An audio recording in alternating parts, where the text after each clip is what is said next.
We are rocking and rolling. It's kind of interesting. Back-to-back physicians. Maybe it'll be a physician that solves and saves the problems in this country. Pleased to welcome back our friend Zuhdi Jasser, Dr. Zuhdi Jasser, founder and president of the American Islamic Forum for Democracy, author of really one of the most important books of our age, The Battle for the Soul of Islam, an American Muslim patriot's fight to save his faith. Zuhdi was my exclusive guest on the 4th of July to talk about what it meant to him and his family, and you can get that at our website. Dr. Jasser, one of the nice things about having you on tonight is that usually when we talk, the occasion isn't necessarily a very happy one, and we might actually have a happy one today. You were testifying to Congress yesterday. And tell us what you testified about, and tell us what today's news was. Yeah, in my role on the U.S. Commission on International Religious Freedom, I testified about the troubling case of Meriam Ibrahim. She's a poor 27-year-old lady who was arrested in February by the Sudanese government for the crime of, quote-unquote, apostasy. She had been raised a Christian her whole life, and her father, who was Muslim, had not raised her and left her when she was 4 or 5.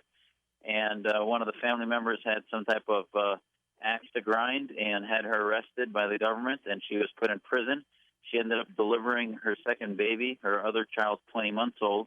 This baby was delivered in prison under horrible circumstances in May. The world finally started to pay attention to her case, and for every one of her cases, in the last 3 years, there's been over 200 cases of apostasy arrests, and their punishment is death penalty. So once the world paid attention to it, still they weren't able to do much. We then planned to have a hearing on her case in the Foreign Affairs Committee at Congress, led by Chairman Smith, on the subcommittee on Africa. And the day before we were set to have the hearing, they met with them and decided to drop the charges. She was released from government custody in June 23rd, but then was not allowed to leave Sudan, and she was under safe haven at the U.S. Embassy. And since then, she had been stuck there. So Chairman Smith and Congressman Meadows and a number of others decided to, again, put the pressure up. And this time, a number of European governments got involved, including Italy and Netherlands and others. And they were digging their heels in and refused to release her. Her family, her husband's an American citizen, so this really upped the ante as far as what we were concerned, that her kids were Americans, are Americans, and they just wanted to get her out of here to safety, because even if she was released by the government, apostates in a culture and draconian religious law society like Sudan under Sharia, she will get killed, if not by the government, but by some vigilante Islamists. So bottom line is that we're happy to report today she is in Italy. She met with the Pope. Online are some beautiful pictures that are just heart-wrenching to see her released, and there is good that happens to America being involved. We're talking to Dr. Zuhdi Jasser of the American Islamic Forum for Democracy, author of The Battle for the Soul of Islam. Dr. Jasser, there's a lot to unpack here, but let me tell you a frustration of mine. You go and look up Google News on the case of Meriam Ibrahim. We're talking about human rights. We're talking about religious rights. We're talking about the kinds of things this country purportedly cares about. And to get news on her, you have to go to either the Christian Broadcasting Network, World Magazine, which is a Christian publication, Breitbart News, which is alternative, Life News, which is Catholic, and allafrica.com, which is, of course, says what it is.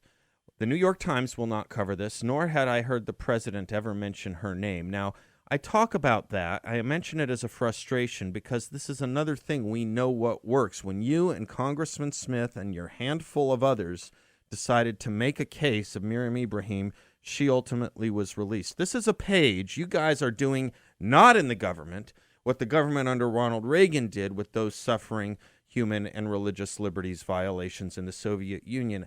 Even at the Republican convention, Jean Kirkpatrick was naming names in her keynote speech of the dissidents in jail in the Soviet Union. Why is this not of interest to the president or the New York Times or CBS or NBC? Why do I have to go to the Christian Broadcasting Network to hear from Dr. Zuhdi Jasser testifying in front of Congress on a woman who is being persecuted for her faith?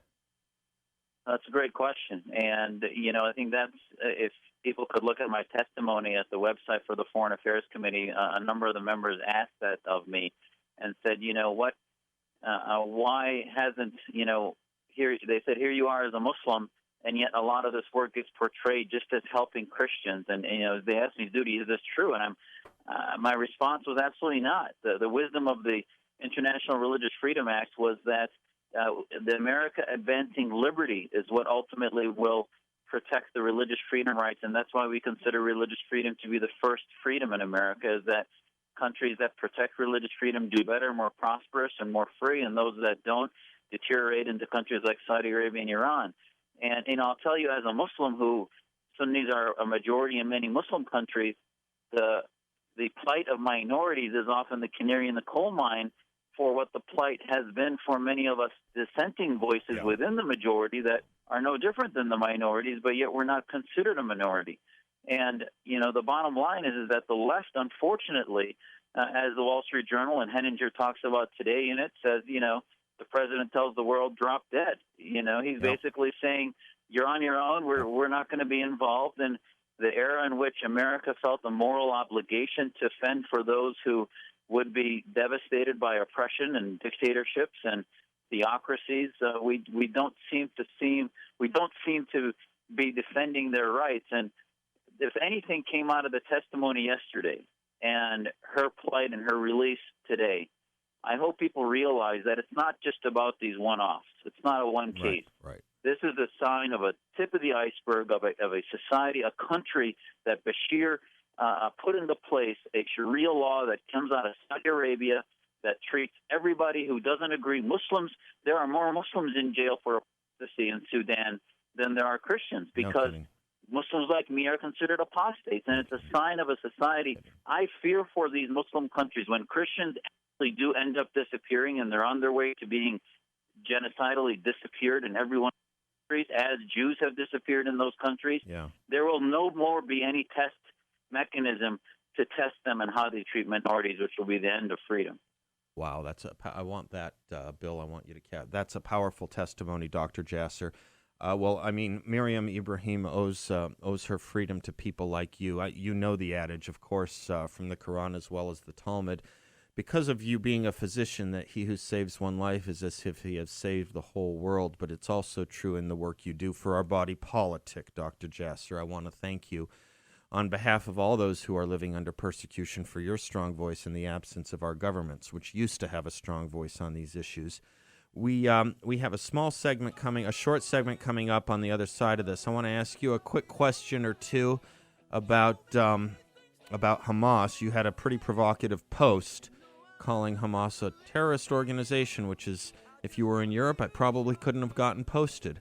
And then I want to ask you a question that probably no one else asks you, but you ask people every day. What ails you? We'll be right back with Dr. Zuhdi Jasser, Phoenix's own Dr. Zuhdi Jasser. Well, you're going to get the best minds and the best voices, not mine, the guests. If you listen to this show, you're also going to get the best music. Let me tell you about a best book. It's still summer. There's another month left. Summer reading. Let me recommend this one to you. The Battle for the Soul of Islam, an American Muslim patriot's fight to save his faith. The author is Dr. Zuhdi Jasser, Jasser. He is with us tonight, lives in Phoenix, testified in Congress yesterday. And for those who may think that issue is passé, just look at the 9/11 Commission report that came out earlier this week that we talked to Jim Woolsey about yesterday. The threat is alive, it's real, and it may be stronger than September 10th, 2001. What's your take on that, Dr. Jasser? Is the threat as bad as it was before 2001, or do you think it's equally bad? Is this a trick question? No, it's not. Oh, my gosh, it could not be worse. Every country is imploding with radical and militant Islam. We're seeing a shift because a lot of this started with the Arab awakening, and into that vacuum now has been filling radical Islam. And this is what happens. Nature abhors a vacuum. And because we were dealing with terrorism as a tactic and not with the ideology, the Islamists are winning, and they're advancing in every country where they can. Zuhdi, your post the other day, Hamas is not a freedom-fighting organization, it's a terror organization. That's a provocative statement in large parts of the Western world, isn't it? I don't get why it is. I mean, the definition of terrorism are people that target civilians in order to effectuate political change. And Hamas is sending out thousands of rockets from Iran and using civilians and children and schools to hide them and launch them into random places in Israel. And they've started basically a war now. And they use that mechanism in which now to bring world attention. If you look at all their apologists on their talking heads, it's all about the so-called Israeli occupation and their plight. It's not about the war. And it's no different than when we were in Iraq and Afghanistan. Everybody said, the Islamist groups like CARE and others were saying that, well, America's targeting civilians, et cetera. And it wasn't about why were we in Afghanistan? We were fighting a legitimate war against people, radicals that attacked us. And Israel has to defend itself. And every war that gets started, the Palestinians have yet to repair their own condition and have allowed themselves to be run by terrorists. I also have to say I do find it a little hard to swallow when leaders in Gaza talk about the occupation. There is no occupation in Gaza. They gave up Gaza. The occupation to them is Tel Aviv. It's not Gaza City. Dr. Jasser, in 30 seconds, what ails you? As I sent a tweet yesterday about, I saw how the Christians in Mosul were either leaving and the ones that were too sick couldn't leave. And they were declaring themselves to be Muslim to stay healthy, because they didn't want to die.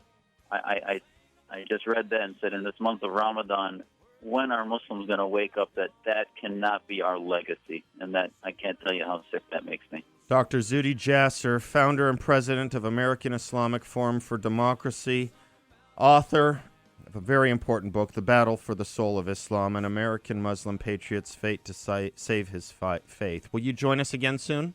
Anytime, Seth. Anytime. God bless you, brother.